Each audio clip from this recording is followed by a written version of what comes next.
Take में आपका स्वागत करता हूं। आज का जो हमारा सीरीज स्टार्ट होने वाला है वो है पावर बीआई।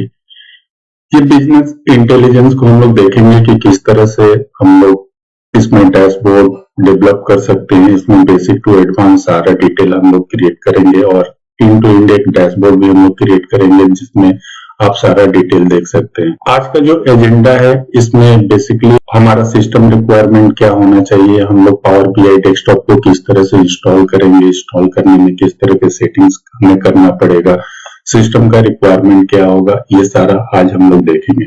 तो सबसे फर्स्ट हम लोग देखते हैं कि पावर बीआई है क्या और ये किस लिए यूज होता है। पावर बीआई एक बिजनेस इंटेलिजेंस टूल है जो डेटा विजुअलाइजेशन के लिए यूज होता है। इसको माइक्रोसॉफ्ट ने डेवलप किया है और इस बीआई टूल के थ्रू आप डिफरेंट डेटा सोर्स से आप डेटाबेस कनेक्ट कर सकते हो। जैसे आप सीएसवी फाइल से, एक्सेल फाइल से, एपीआई के थ्रू आप डेटा कनेक्ट कर सकते हो, माइस्क्यूएल, माइक्रोसॉफ्ट एसक्यूएल।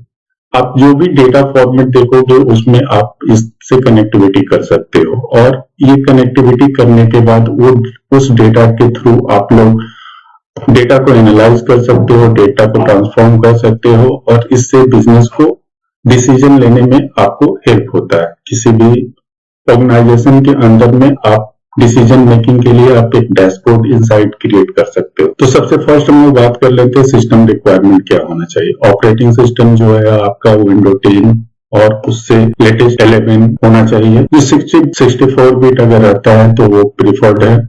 प्रोसेसर हमारा 1 गीगाहर्ट्ज का होना चाहिए और फास्टर। मिनिमम ये जो आप रिक्वायरमेंट स्क्रीन पर देख रहे हैं ये मिनिमम रिक्वायरमेंट है। रैम का जो रिक्वायरमेंट 4 GB है, 8 GB रहेगा तो जो डेटा का प्रोसेसिंग होगा वो फास्ट होगा, आप डेटा इजिली एनालाइज कर सकते हो। स्टोरेज आपका मिनिमम 2 GB होना चाहिए।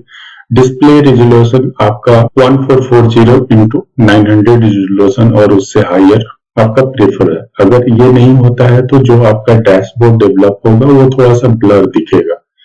तो इसके बाद का स्टेप अगर हम लोग देखें तो इसके बाद हम चलिए देखते हैं कि पावर बीआई को हम लोग इंस्टॉल किस तरह से करेंगे।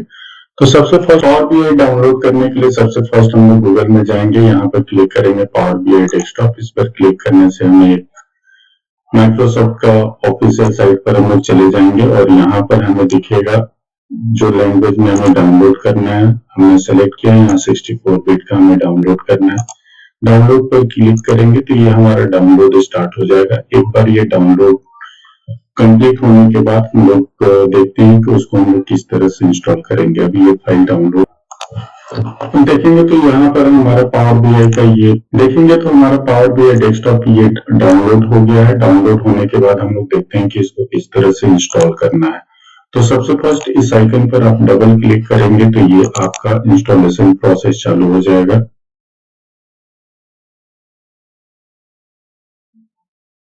यहाँ पर लैंग्वेज सिलेक्ट करना है, नेक्स्ट पर क्लिक करना है, परमिशन को यस करना है।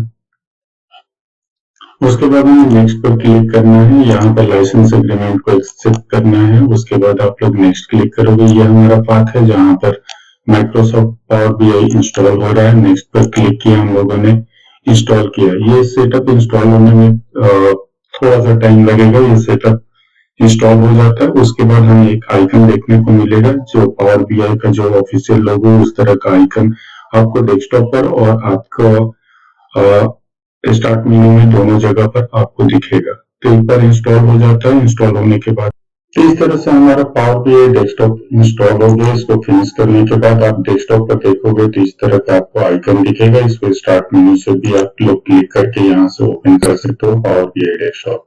तो ये दोनों ऑप्शन है जहाँ से आप लोग पावर बीआई ओपन कर सकते हो। पावर बीआई ओपन करने के बाद ये इस तरह से फर्स्ट आपका लोगो दिख रहा है। उसके बाद सारा मेन्यू इसमें दिखेगा किस तरह से डेटा हम लोग इंपोर्ट करेंगे, वो सारा डिटेल हम लोग इसमें देख लेते। तो इंस्टॉल होने के बाद आप लोग डबल क्लिक करोगे तो ये आइकन ओपन होगा। आइकन ओपन होने के बाद ये आपका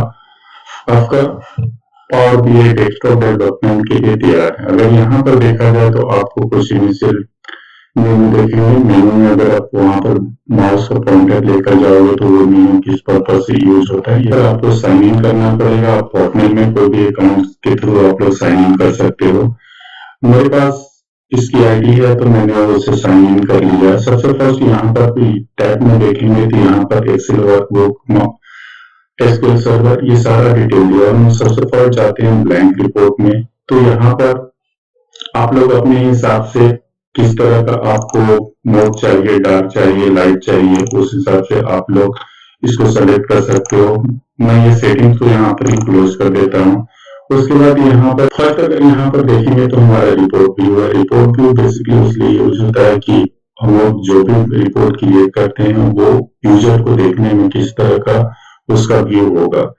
उसको टेबल स्ट्रक्चर, टेबल का व्यू देखने के लिए ये आपका मॉडलिंग के लिए यूज होता है कि अगर मल्टीपल डेटा सोर्स कनेक्ट है उसके लिए हम लोग यूज करते हैं। टेक्स्ट क्वेरी के थ्रू हम लोग जो प्रोग्रामिंग करेंगे इसमें ये सारा डिटेल हम लोग आगे की वीडियो में देखेंगे। फर्स्ट इंस्टॉलेशन में यहाँ पर डेटा है, इसमें आप देखोगे तो डिफरेंट आपका सोर्स आपका डेटा कनेक्टिविटी के लिए। नेक्स्ट वीडियो में हम लोग डेटा कनेक्टिविटी के ऊपर देखेंगे। यहाँ पर डेटा में अगर देखोगे तो जो भी हम लोगों ने इंस्टॉल किया होगा, जो भी डेटा इंपोर्ट किया होगा, ये यहाँ पर वो डेटा आपको मैप होकर दिखेगा। Thank you. अगर वीडियो अच्छी लगे तो वीडियो को लाइक कीजिए और चैनल को सब्सक्राइब कीजिए। बाय।